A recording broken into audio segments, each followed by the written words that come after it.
اشرح لي صدري ويسر لي أمري واحلل عقدة من لساني يفقهوا قولي. أحمد اللهم يا مجيب كل سائل والصلاة والسلام على أفضل البصائر وعلى آله وصحبه ذوي الفضائل. أما بعد فأعوذ بالله من الشيطان الرجيم. بسم الله الرحمن الرحيم. ملعونين أينما ثقفوا أخذوا وقتلوا تقتيلا. صدق الله العظيم وصدق رسوله النبي الكريم الأمين.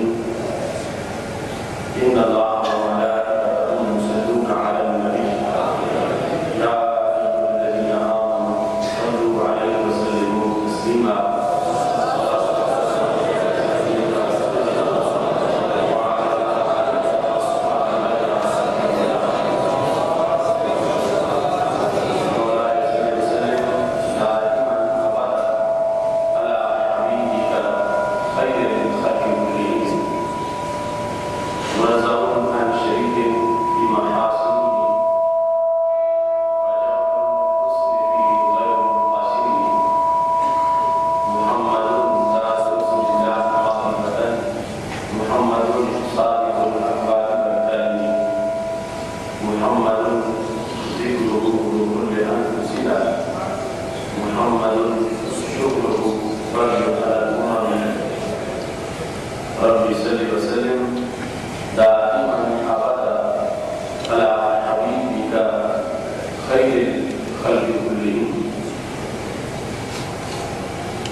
فقہ اسلامی کی روشنی میں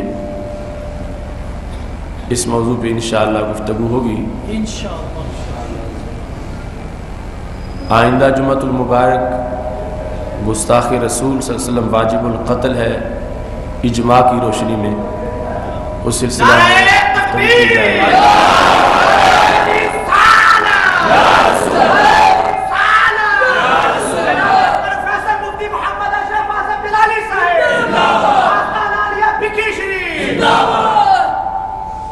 تو فقہ اسلامی سے مراد فقہ حنفی، فقہ مالکی، فقہ شافعی، فقہ حنبلی، یہ چاروں فقہ جو ہیں ان کے اندر توہین رسالت کا جو جرم ہے اس کی یہی سزا بیان کی گئی ہے کہ اس کی بیس پر وہ مجرم واجب القتل ہوگا اور اس کو بات سے جہنم کر دیا جائے گا. فقہ مالکی مالکی کے لحاظ سے اس کی تفصیلات حضرت قاضی ایاز رحمہ اللہ تعالیٰ کی کتاب شفا شریف میں اور اس کی شرح نسیم الریاض میں تفصیلاً اس بات کو ذکر کیا گیا ہے. اور فقہ مالکی کے بہت بڑے راوی ابن سنون انہوں نے اس کو تفصیل کے ساتھ ذکر کرتے ہوئے یہ ارشاد فرمایا ہے اجمع العلماء علی ان شاتم النبی صلی اللہ علیہ وسلم والمتنقص له کافر. اس پر ساری امت کے علماء کا اتفاق ہے کہ رسول اللہ صلی اللہ علیہ وسلم کو معاذ اللہ بندہ کاری نے یا کسی نقص عیب یا کمی کی نسبت آپ کی طرف کرے وہ بدبخت کافر ہے. والبعید جاء علیہ بعذاب اللہ یعلم، اور اللہ کی طرف سے اس کے لیے عذاب کی وعید آئی ہوئی ہے. وحکمہ عند الامة القتل، اور پوری امت کے نزدیک اس کا حکم قتل ہے. آخرت کا عذاب علیحدہ ہے اور امت کے نزدیک اس کا حکم ہے کہ امت پر لازم ہے اس کو قتل کر دیا جائے. اب یہاں سے اس بات کو سمجھنا چاہیے کہ اگر کوئی گستاخی کے بعد توبہ کرتا ہے رسول اللہ صلی اللہ علیہ وسلم کی توہین کرنے کے بعد معذرت، اس توبہ کا اثر آخرت کے عذاب کے لحاظ سے مطلب ہو سکتا ہے، لیکن دنیا میں سزا پر اس کا کوئی اثر نہیں ہوگا. دنیا میں جو قتل والی سزا ہے وہ اس گستاخ کو ضرور ملے گی. اس کی توبہ اللہ کے نزدیک وہ معاملہ آخرت کا ہے، اور اس کے لحاظ سے کیونکہ دو چیزیں گستاخی کا مطلب ہوئی، ایک عذاب الہی جو آخرت کا، اور دوسرا دنیا میں اس کی سزا اللہ کی طرف سے جو حد کی شکل میں ہے. امت مسلمہ پر یہ لازم ہے کہ اسے قتل کرے. آگے توبہ اس نے کی، اس کا اگر کوئی فائدہ ہوا تو آخرت کے عذاب کے لحاظ سے ہو سکتا ہے. لیکن اس میں بھی آگے مختلف دو آراء ہیں، کیونکہ کچھ لوگوں کے نزدیک توہین ایسا کفر ہے جو کفر خلود ہے، دائمی کفر ہے، کہ اس میں دوام کی بنیاد پر ان کے نزدیک آخرت میں بھی اس کو کوئی گنجائش نہیں ملے گی کہ جو اس نے توہین کی توبہ کے باوجود آخرت میں اسی طرح کا مجرم رہے گا. اور دنیا میں اس کی توبہ جو ہے اس کا سزا کی تخفیف میں کوئی اثر عمل داخل نہیں ہوگا، جس طرح کے قائم اس میں ابھی ہم تفصیل سے پیش کرتے ہیں. لکھا ومن شک فی کفرہ وعذابہ کفر، ایسے کافر کی کہ کفر میں اور عذاب میں جو شک کرتا ہے وہ بھی کفر کرتا ہے. یہ ساری باتوں پر ابن سنون مالکی نے کہا کہ امت کا اجماع ہے کہ جس نے رسول اللہ صلی اللہ علیہ وسلم کو معاذ اللہ گالی دی یا عیب کی نسبت دی، متلقص جس میں ہے کہ آپ کی طرف کسی نقص کی نسبت کرے، کسی عیب کی نسبت کرے، کسی کمی یا نقصان کی نسبت کرے، وہ شخص جو ہے وہ کافر ہے.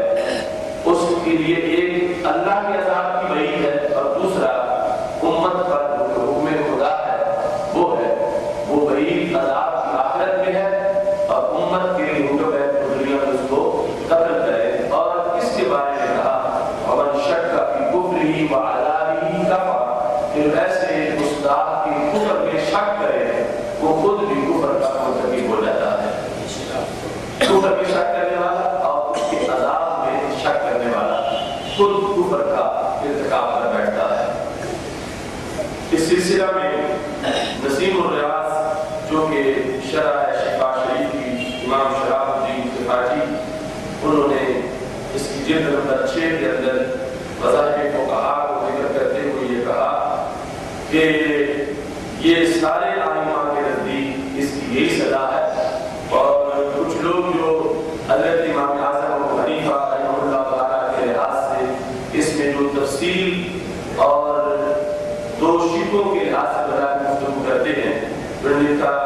کہ امام اعظم ابو حنیفہ رحمہ اللہ تعالیٰ کے نزدیک بھی وہ شخص کافر و مرتد ہے اور واجب القتل ہے، اس کو سزا اس طرح قتل کے ذریعے سے دی جائے گی۔ وَهَذَا هُوَ الْقَوْلُ الصَّحِيحُ عِنْدَ أَبِي حَنِيفَةَ، یہ امام اعظم ابو حنیفہ رحمۃ اللہ علیہ کے نزدیک صحیح قول ہے، اور یہی امام شافعی اور یہی امام احمد بن حنبل اور یہی امام مالک کے نزدیک ہے کہ ایسا شخص جس نے اس طرح کی معاذ اللہ اس طرح کی حرکت کی وہ واجب القتل ہے، اور قتل اس کی سزا شریعت مطالعہ سے واجب کی گئی ہے۔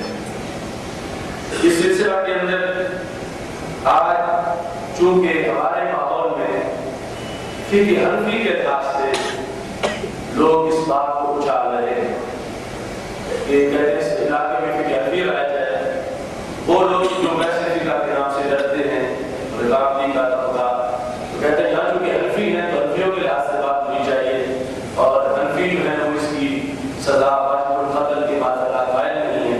اس واسطے میں یہ فقہ حنفی کی جو کتابیں ہیں وہ آپ کے سامنے پیش کر رہا ہوں تاکہ پتہ چلے کہ کس تفصیل کے ساتھ اس حکم کو بیان کیا گیا ہے اور کتنی اس عمل میں اخلاق و کہا کے نزدیک وضاحتیں موجود ہیں، جس میں اس سزا کو واجب القتل ہونے کی سزا کو شریعت کی حد کہا گیا، اور یہ لازم کیا گیا کہ جب یہ ثابت ہو جائے تو اس کے بعد اس کی معافی کا کوئی احتمال موجود نہیں ہے۔ اس سلسلہ میں آئمہ کی تشریحات بڑی تفصیلی ہیں۔ یہ ابن حمام جو ہمارے نزدیک اصحاب ترجیح میں سے ہیں اور بہت بڑے فقہی امام ہیں، ان کی کتاب فتح القدیر کے اندر